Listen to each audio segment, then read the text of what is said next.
Hello, this is मौसम कुमार और आप देख रहे हैं साइंस एंड मैथमेटिकल सोसाइटी। और मैं इस पे आपको पढ़ा रहा हूँ फिजिक्स, जो कि 10th क्लास का है। और इसमें मैं आपको पहला चैप्टर पढ़ा रहा हूँ, इसका नाम है प्रकाश का परावर्तन। इसमें मैंने बहुत सारे टॉपिक्स इसमें कवर कर चुका हूँ। और जिसमें कुछ टॉपिक्स एक या दो मात्र टॉपिक बचा हुआ है, जिसको मैं बताऊंगा इस क्लास में, आपके साथ डिस्कशन करूंगा। उसमें से पिछले लास्ट क्लास में मैंने आपको बताया था अवतल दर्पण और उत्तल दर्पण का विभिन्न दूरियों पर रखी हुई वस्तु का प्रतिबिंब कैसा बनता है, उसका नेचर कैसा होता है और उसका उपयोग मैंने आपको बताया था। ठीक है, अब आगे की ओर बढ़ते हुए मैं आपको उत्तल दर्पण और अवतल दर्पण के में जब हम वस्तु को कहीं पे रखते हैं, उसका इमेज बनता है, तो उसके में प्रकृति के बारे में हमने तो जान लिया कि प्रकृति कैसी होती है। प्रकृति तो आपने देखा ही, कभी सीधा, कभी उल्टा, कभी आभासी, कभी वास्तविक। ये और इस तरह से मैंने वस्तु का प्रकृति आपने देख लिया और प्रतिबिंब का प्रकृति भी आपने देख लिया। ठीक है, तो इसमें हम उसकी दूरी को भी दर्शाते हैं। दूरी के बारे में मैं आपको सिर्फ पोजीशन बता रहा था कि कहाँ कहाँ पे है। दूरी के बारे में मैंने आपको नहीं बताया कि हाँ वो कैसा होगा। मेरे कहने का मतलब है कि जब भी हम कोई मैथमेटिकली सोल्व करते हैं कोई भी क्वेश्चंस को, ठीक है, तो उसमें साइन का बहुत ही उपयोग होता है। ठीक है, साइन का बहुत ही मायने रखता है। तो बेसिकली मैं एक टॉपिक पे आना चाह रहा हूँ, इसका नाम है कि गोलीय दर्पण में चिन्ह परिपाटी, यानी कि साइन कन्वेंशन। कि जब वस्तु को रखते हैं उसके बाद प्रतिबिंब बनता है, तो उसमें उसके दूरी का क्या इफेक्ट पड़ता है, उसके साइन का क्या इफेक्ट पड़ता है। तो इस साइन कन्वेंशन के बारे में, गोलीय दर्पण में साइन कन्वेंशन के बारे में हम थोड़ा सा आइडिया ले लेते हैं। ठीक है, उसके बाद दर्पण सूत्र के बारे में थोड़ा सा जान लेंगे, जिससे कि ये चैप्टर पूरा कवर हो जाएगा। उसके बाद मैं आपको कुछ न्यूमेरिकल्स करा दूंगा, जिससे कि ये इस चैप्टर का आपका समावेश पूरा कवर हो जाएगा आपका। ठीक है, तो आप देख रहे होंगे कि मैंने बोर्ड पर लिखा हुआ है गोलीय दर्पण में चिन्ह परिपाटी। ठीक है, साइन कन्वेंशन, चिन्ह परिपाटी। मैं यहाँ पे एक एक्स एक्सिस और एक बाई एक्सिस का आप देख रहे हो एक कोऑर्डिनेट। जब आपने अगर कोऑर्डिनेट ज्योमेट्री पढ़ा होगा तो उसमें इस तरह के व्यक्त किया जाता है, जिसमें 4 क्वाड्रेंट बनते हैं। और उसमें आपको पता होगा कि कौन कौन से क्वाड्रेंट में आप कौन माइनस होता है, कौन प्लस होता है, कहाँ पे एक्स बाई माइनस होते हैं, कहाँ पे एक्स बाई प्लस होते हैं। इस तरह से आपको मालूम होगा। उसी तरह से गोलीय दर्पण को भी, उसके चिन्ह को भी हम उस गोलीय दर्पण में उसके वस्तु को जहाँ पे रखते हैं उसकी दूरी को हम दर्शाते हैं। ठीक है, तो पहले आप देखो यहाँ पे मैंने क्या किया है। मान लो ये पी बिंदु जो है, जो आपको यहाँ पे मेन ओरिजिन दिख रहा है, पी बिंदु, इस 2 डायमेंशनल फिगर में पी बिंदु जो ओरिजिन दिख रहा है, ये गोलीय दर्पण का आप मान लो ये पोल है, ध्रुव है। जैसे आप कोई भी दर्पण ले लो, इस तरह से आप अगर अवतल दर्पण लेते हो, है ना, या फिर इस तरह से आप उत्तल दर्पण लेते हो, तो इसका पी बिंदु होता है ना, ध्रुव जिसको बोलते हैं। ठीक है, उसी तरह से मान लो ये क्या है, ये हो गया पोल हो गया। ठीक है, तो ये पोल हो गया, तो पोल के दाएं साइड और बाएं साइड, ये दाएं साइड हो गया और ये बाएं साइड हो गया। ये इसका मुख्य अक्ष हो जाता है। जब भी कोई दर्पण में इस तरह से गुजरते हैं, तो गुजरता है पोल से लाइन, तो उस लाइन को क्या बोलते हैं, मुख्य अक्ष बोलते हैं। वो उस दर्पण का मुख्य अक्ष कहलाता है। ठीक है, तो उसी को मैंने यहाँ पे ड्रॉ किया। इसके बाद मैं दर्पण में ही करके बताऊंगा कि कहाँ पे कैसे माइनस होगा। फिलहाल इस लाइन को अगर समझ जाओगे तो उसमें अपने आप ड्रॉ कर लोगे, कोई ज़्यादा दिक्कत होगा नहीं।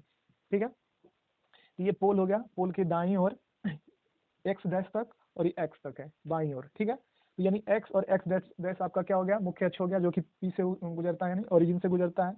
ठीक है, और ये लाइन जो बाई बाई बोल सकते हो, वाई बाई डैश इसको बोल सकते हो। ठीक है, इस लाइन को तो बेसिकली इसमें मैंने बताया है कि जब भी पी से दाईं ओर होगा, तो पी से दाईं ओर यानी पोल के दाईं ओर जो होगा वो धनात्मक होगी। जब भी होगा तो धनात्मक होगा, और पी के बाईं ओर होगा तो वो होगा ऋणात्मक होगा। ठीक है, आप एक्स एक्स एक्सिस में भी देखते होंगे कि अगर ये 0 है तो इधर से जाता है तो ये प्लस में सब जाता है, ये पॉजिटिव होता है, और इधर जाता है तो निगेटिव होता है। ठीक है, इसी तरह बाई एक्सिस में ऊपर की ओर जाता है तो पॉजिटिव, नीचे की ओर जाता है तो निगेटिव।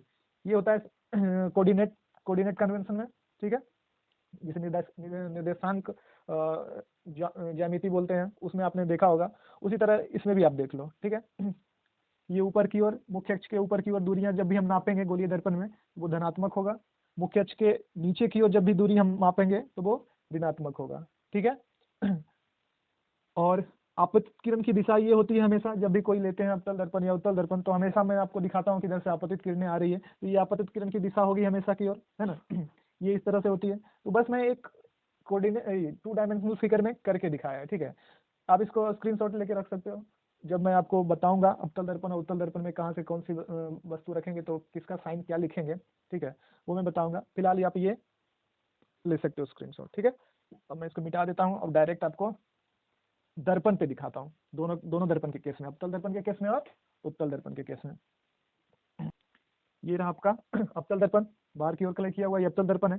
तो अवतल दर्पण के ये बाईं ओर हो गया और ये दाईं ओर हो गया। तो दाईं ओर हमेशा क्या मैंने बोला था कि दाईं ओर की दूरियां मुख्य अक्ष पर धनात्मक होती है और बाईं और मुख्य अक्ष की दूरियां हमेशा क्या होती है, ऋणात्मक होती है। तो इधर आप देखते हो कि अवतल दर्पण में मैक्सिमम केस में क्या होता है कि हम वस्तु को इधर रखते हैं और वस्तु का प्रतिबिंब भी इधर ही बनता है, ठीक है।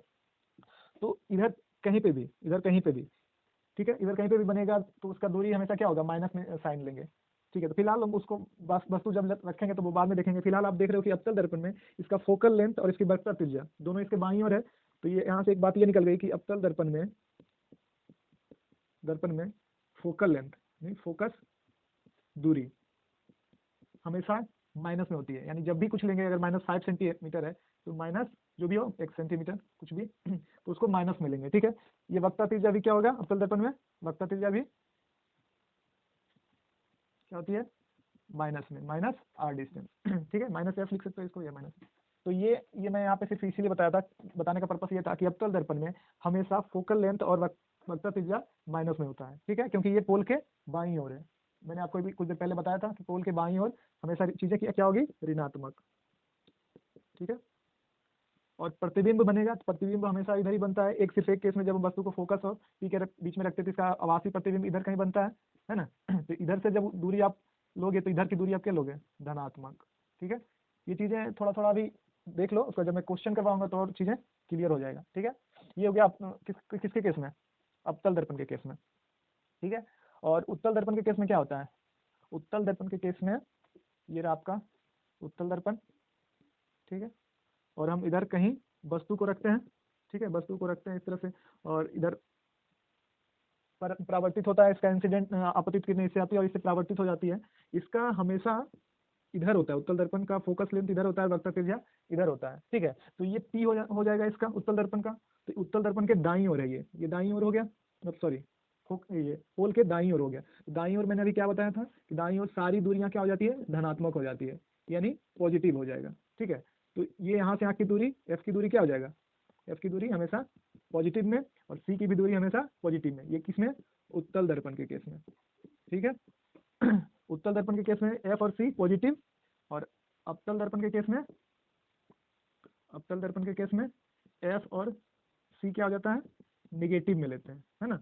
ये आपको फिलहाल याद रखना क्या मतलब, अगर चीजें आपको क्लियर है, मुख्य अक्ष में आप एक माइंड में ड्रॉ कर लो कि हाँ एक्स वाई एक्सिस हो गया, गोलीय दर्पण को हम ये उत्तल दर्पण को इस तरह से ड्रॉ करते हैं और अवतल दर्पण को इस तरह से ड्रॉ करते हैं। तो मुख्य अक्ष के दाईं ओर जा रहा है उत्तल दर्पण में, तो इसमें फोकस दूरी और वक्रता त्रिज्या क्या होगा, प्लस में हमेशा लेंगे, और वस्तु की दूरी लेंगे क्योंकि वस्तु इधर रखते हैं तो वस्तु की दूरी माइनस में लेंगे। ये हो गया उत्तल दर्पण में। और अवतल दर्पण में हो गया कि हम जब ड्रॉ करते हैं तो उसका जो फोकल लेंथ होता है और वक्रता त्रिज्या होता है, वो किधर होता है, पोल के बाईं ओर होता है, इसलिए उसमें फोकल लेंथ और वक्रता त्रिज्या माइनस में लेंगे, दोनों की मतलब जितना भी होगा उसको हम माइनस में लिखेंगे। और उसमें यू हमेशा जो वस्तु रखेंगे, वस्तु कहाँ रखेंगे, बाईं ओर ही, तो उसकी दूरी भी माइनस में ही लेंगे हमेशा, ठीक है। तो ये मैंने आपको एक आइडिया दे दिया, ठीक है। अभी मैं आपको बार बार बोल रहा हूँ कि वस्तु यू है ना, इस तरह से बोल रहा हूँ। तो एक्चुअली क्या होता है कि जब भी हम वस्तु को रिप्रेजेंट करते हैं कोई भी दर्पण में, वस्तु को रिप्रेजेंट करते हैं यू से, वस्तु की दूरी, सॉरी वस्तु को नहीं, वस्तु की दूरी यू से, ठीक है। ये वस्तु की दूरी रिप्रेजेंट करते हैं, उत्तल दर्पण हो या अवतल दर्पण हो, दोनों केस में वस्तु की दूरी को हम यू से रिप्रेजेंट करते हैं। जब प्रतिबिंब बनता है, यानी प्रतिबिंब की दूरी ये हम वी से रिप्रेजेंट करते हैं, ठीक है। वस्तु की दूरी को यू से और प्रतिबिंब की दूरी को वी से रिप्रेजेंट करते हैं, ठीक है। और फोकस की दूरी तो दोनों केस में फोकस की दूरी को स्मॉल एफ से, और वक्रता त्रिज्या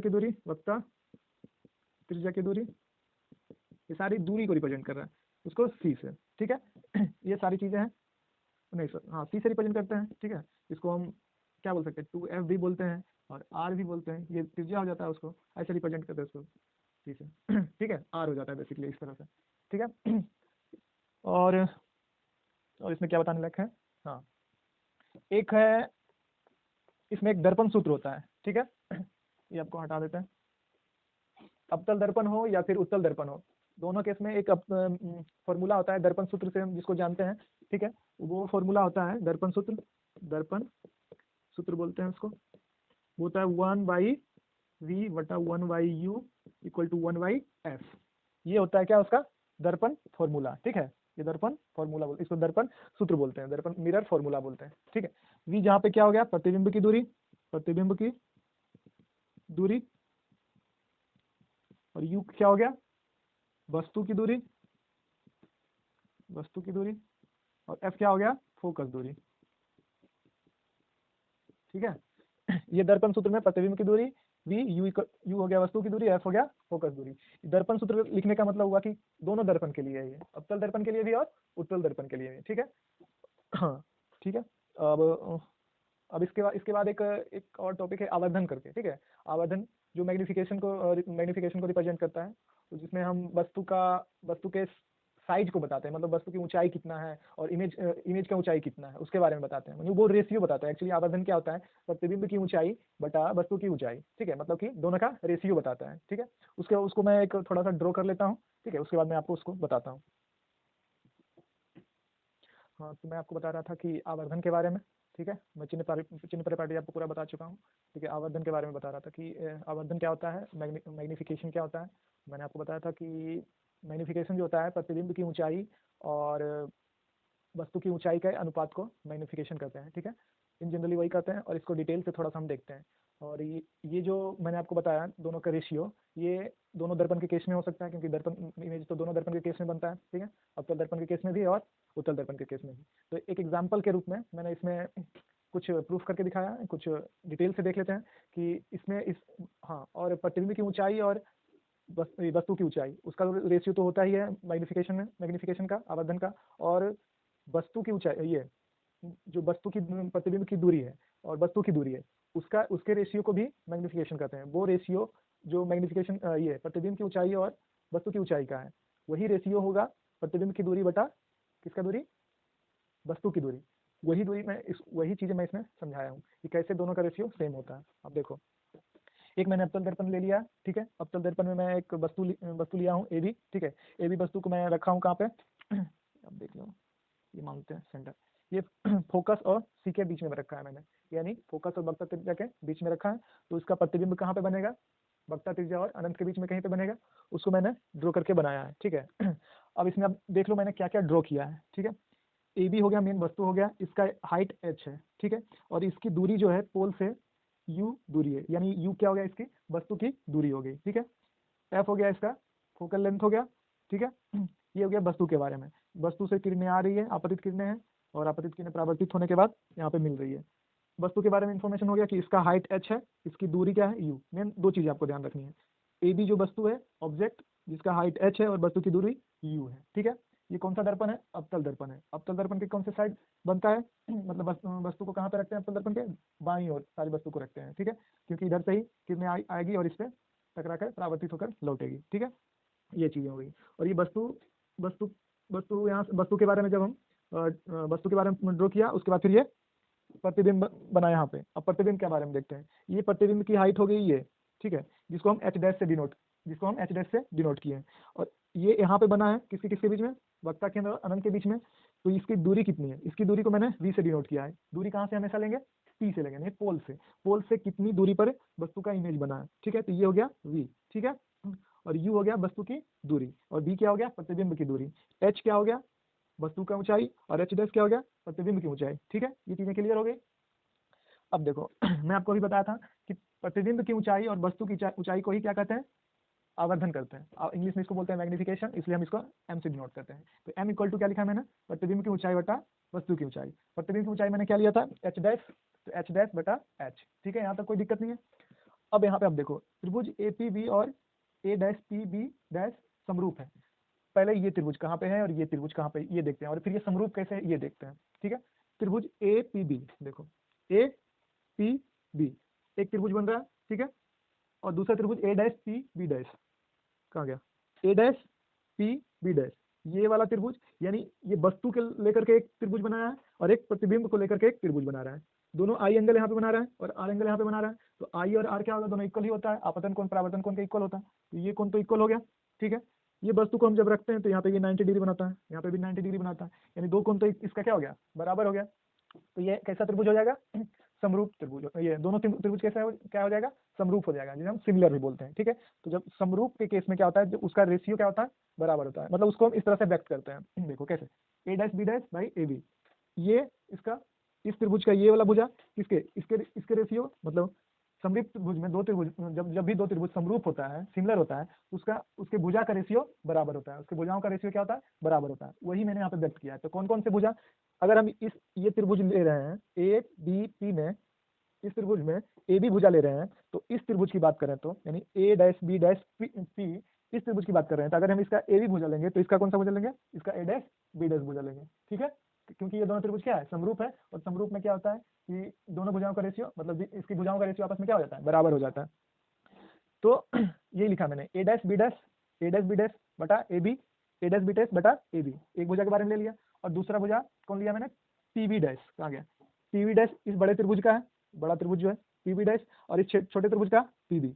बड़ा त्रिभुज का ये बड़ा त्रिभुज देखो आप, है ना, इसका ये भुजा इसके इस भुजा के रेशियो के क्या होगा, बराबर होगा। तो ये दोनों समरूपता को व्यक्त कर रहा है, दोनों त्रिभुज आपस में क्या है, समरूप है, उसके हिसाब से मैंने ये लिखा है। ठीक है, ये चीजें तो थोड़ा सा कॉम्प्लिकेटेड था, अगर आप समरूप नहीं पढ़े हो तो समरूप के बारे में थोड़ा सा पढ़ लेना, ताकि ये चीजें बेहतर समझ में आए। ऐसे मैं आपको बता चुका हूँ कि जब भी कोई त्रिभुज समरूप होता है तो उसके भुजाओं का रेशियो क्या होता है, दोनों त्रिभुज के भुजाओं का रेशियो क्या हो जाता है, बराबर होता है। इस त्रिभुज का और इस त्रिभुज का, जो भुजा इसका लेंगे वही भुजा इसका लेंगे, जो भुजा इस त्रिभुज का लेंगे वही भुजा इस त्रिभुज का लेंगे। ठीक है, उसके बाद दोनों का रेशियो देखेंगे तो क्या होगा, बराबर होगा। ठीक है, वही मैंने यहाँ पे लिखा है। ठीक है, अब देखो A dash B dash by A B.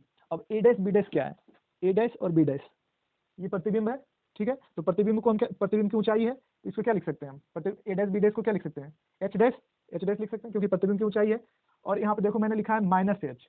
अब माइनस एच डैश मैंने क्यों लिखा, ये ध्यान रखने वाली बात है, यहीं पे आती है चिन्ह परिपाटी का रोल। ठीक है, कि चिन्ह परिपाटी के अनुसार हम यहाँ पे माइनस लिखे, तो माइनस क्यों लिखे, मैं आपको बताया था कि जब भी इस तरह का डायमेंशन हो, 2 डायमेंशन में आपको बताया था। ठीक है, एक्स डैश हो गया, मुख्य एच हो गया, और ये हो जाता है आपको बाई वाई डैश हो जाएगा। ठीक है, तो जब भी नीचे की ओर अगर कोई वस्तु आता है, मतलब नीचे की ओर अगर इमेज होता है तो वो ऋणात्मक होता है। कैसा ऋणात्मक होता है, कैसा होता है, ऋणात्मक, और ऊपर की ओर पॉजिटिव, और इधर भी पॉजिटिव और इधर माइनस। ठीक है, यानी कहने का मतलब कि इसको पोल मान लेते हैं, क्या मान लेते हैं, पोल। पोल से दाईं ओर जाएंगे तो क्या हो जाएगा, पॉजिटिव हो जाएगा, पोल से बाईं ओर जाएंगे तो निगेटिव हो जाएगा, और पोल से अगर ऊपर की ओर जाएंगे तो पॉजिटिव हो जाएगा, पोल से नीचे की ओर जाएंगे तो निगेटिव हो जाएगा। तो ये देखो ये पोल है ना, पोल से ये किधर जा रहा है, नीचे की ओर जा रहा है। हाइट को भी मेजर कर रहे हैं, इसकी दूरी को नहीं मेजर कर रहे हैं, जो आप दाईं बाईं ओर जाओगे, इसके सिर्फ हाइट को देखो, हाइट यहाँ से मुख्य अक्ष पर है, ये नीचे की ओर जा रहा है, तो इस क्या हो जाएगा, ये हाइट माइनस में लेंगे, क्या लेंगे, माइनस में। ठीक है, तो यही मैंने यहाँ पे दिखाया कि प्रतिबिंब की ऊंचाई इसमें क्या लेंगे, माइनस एच। ठीक है, वस्तु की ऊंचाई, वस्तु कहाँ पे है, ये है, ये वस्तु की ऊंचाई देखो, तो पोल से किधर, ऊपर की ओर जा रहा है, ये पोल है, तो पोल से ऊपर की ओर जा रहा है, तो ऊपर की ओर जा रहा है, तो वस्तु की हाइट एच है, इसका साइन क्या लेंगे, एच प्लस में लेंगे। ठीक है, यहाँ पे बातें क्लियर होगी। मैंने किसका ले लिया, प्रतिबिंब की ऊंचाई भी ले लिया और वस्तु की ऊंचाई भी ले लिया, माइनस एच क्योंकि नीचे जा रहा था प्रतिबिंब की ऊंचाई, और वस्तु की ऊंचाई ऊपर की ओर व्यक्त हो रहा था, इसलिए मैंने इसको प्लस में लिया। ठीक है, या फिर ऐसे भी बोल सकते हो कि ये प्रतिबिंब कैसा बन रहा है, वास्तविक बन रहा है लेकिन उल्टा बन रहा है, वस्तु से उल्टा बन रहा है, तो इसलिए मैंने प्रतिबिंब को माइनस में व्यक्त कर दिया। लॉजिकली आप ऐसे भी बोल सकते हो, लेकिन अब जब आप इसको जानते हो तो ये चीजें ज्यादा यूजफुल है आपके लिए। ठीक है, अब आप देखो दूरी के बारे में, सॉरी यहाँ पे आप देखो ये मैंने व्यक्त कर दिया। अब इसके बारे में देखो, पी बी डैश कहाँ है, P B dash, P B dash क्या है, बस प्रतिबिंब की दूरी है v, है ना, प्रतिबिंब की दूरी। तो पोल से आप किधर जा रहे हो, बाईं ओर जा रहे हो, तो पोल से बाईं ओर जाते हैं तो क्या होता है, ऋणात्मक होता है, तो v क्या लिखेंगे, माइनस v, कहाँ लिखा मैंने, यहाँ पे लिखा नहीं, माइनस लिखेंगे, माइनस v। ठीक है, क्योंकि इधर ही जा रहे हैं, पोल से बाईं ओर जा रहे हैं, इसमें दाईं ओर तो एक भी नहीं गए, तो दाईं ओर तो इसमें प्लस में तो होगा ही नहीं, माइनस नहीं होगा, तो पोल से बाईं ओर आ गए, तो इसलिए हो गया माइनस v। ठीक है, और उसके बाद फिर क्या है, बटा पी क्या है, पी वी इतना दूरी है। ठीक है, इसको हम क्या क्या रिप्रेजेंट किए हैं, यू से, ये वस्तु की दूरी है, पहले क्या था, ये प्रतिबिंब की दूरी था v, जिसको मैंने माइनस भी लिखा, अब ये है वस्तु की दूरी जिसको मैंने u से लिखा है, तो ये क्या हो जाएगा, ये माइनस में हो जाएगा, क्योंकि ये भी पोल से बाईं ओर जा रहा है, तो वही मैं यहाँ पे देखो मैंने लिखा है माइनस v। अब यहाँ पे आप जो भी प्रतिबिंब की ऊंचाई था उसको प्रतिबिंब की ऊंचाई लिख दो, मतलब जिससे आपने डिनोट किया है प्रतिबिंब की ऊंचाई को मैंने माइनस एच से लिखा है, तो माइनस एच यहाँ पे लिख दिया है ना, माइनस एच बटा एच, ए वी को एच हो गया, P V dash minus V हो गया, और पी वी क्या हो गया यू। ठीक है, अब देख लो ये माइनस माइनस कैंसिल हो जाएगा। ठीक है, ठीक है। हाँ, ये तो सिर्फ माइनस में रहेगा ही, ये minus minus cancel, V V by U. ठीक है, एच एच बाई मैं आपको बता रहा था कि हाँ ये वाला कहाँ गया, ये माइनस माइनस कैंसिल हो गया, तो माइनस एच बटा प्लस एच है ना, तो ये यहाँ पे माइनस छूट गया था, माइनस एच एच डैश बटा एच था। ठीक है, ये क्या चला जाएगा इधर कैंसिल हो जाएगा, तो एच एच डैश बटा एच अगर यहाँ से हम हटाएंगे तो इस साइड आपको लिखना पड़ेगा। ठीक है, वी बाई यू माइनस में। ठीक है, और एच डैश बटा एच को क्या मैंने लिखा है यहाँ पे, एम लिखा है ना, प्रतिबिंब ऊंचाई वस्तु की ऊंचाई को क्या लिखा मैंने, एम यानी मैग्निफिकेंस। तो एम बराबर क्या हो जाएगा, वी बाई यू। यहाँ से आपने एम क्या देखा था कि एम जो था प्रतिबिंब की ऊंचाई बटा वस्तु की ऊंचाई का रेशियो। ठीक है, यहाँ पे क्या आया कि एम जो है वस्तु प्रतिबिंब की दूरी बटा वस्तु की दूरी का रेशियो है ना, तो यहाँ पे एक रिलेशन आ गया, क्या आ गया रिलेशन, माइनस वी बटा यू, यानी एम जो होगा, जो हम आवर्धन आवर्धन दोनों तरीके से देख सकते हैं, प्रतिबिंब की ऊंचाई बटा वस्तु की ऊंचाई करके देख सकते हैं आवर्धन, अगर हमको आवर्धन बताना हो तो, या फिर हम प्रतिबिंब की दूरी और वस्तु की दूरी को देख करके बता सकते हैं कि उसका आवर्धन क्या होगा। ठीक है ना, वो कितना मैग्नीफाई हुआ है। ठीक है, तो ये आपका प्रकाश के परावर्तन का लगभग लगभग आप मैंने सारे टॉपिक्स को कवर कर लिया है। ठीक है, आप रिवीजन कर लेना, अगर कोई भी टॉपिक में दिक्कत हो तो इससे रिलेटेड क्वेश्चन आप कमेंट में लिख सकते हो। ठीक है, और एक मैंने आपको दर्पण सूत्र बताया है, उस दर्पण सूत्र से रिलेटेड कुछ क्वेश्चंस होंगे, न्यूमेरिकल्स होंगे, उसको मैं अगले क्लास में डील करवाऊंगा। ठीक है, थैंक यू।